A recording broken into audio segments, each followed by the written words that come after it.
மாண்புமிகு பேரவைத் தலைவர் அவர்களே, விண்வெளியில் உள்ள சர்வதேச விண்வெளி நிலையத்தில் ISS எனப்படும் 287 நாட்களாக தங்கியிருந்த இந்திய வம்சாவளியைச் சேர்ந்த சுனிதா வில்லியம்ஸ் அவர்களும் பூட்ச் வில்மோர் அவர்களும் தொழில்நுட்ப கோளாறு ஏற்பட்டதால் பூமிக்கு திரும்ப இயலாத நிலை ஏற்பட்டது.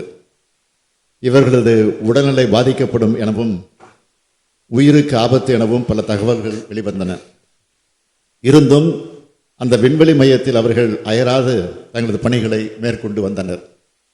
இந்த நிலையில் ஃபால்கான் 9 எனும் ராக்கெட்டுடன் டிராகன் எனும் விண்கலம் அனுப்பப்பட்டு சர்வதேச விண்வெளி நிலையத்தை சென்றடைந்தது.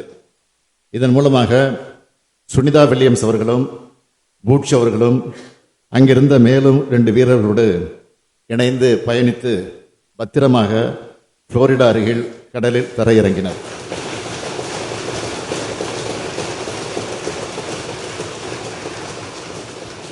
அவர் பத்திரமாக மீண்டும் பூமிக்கு வந்தடைந்த செய்தி நம் அனைவரையும் மகிழ்ச்சியடைய செய்துள்ளது.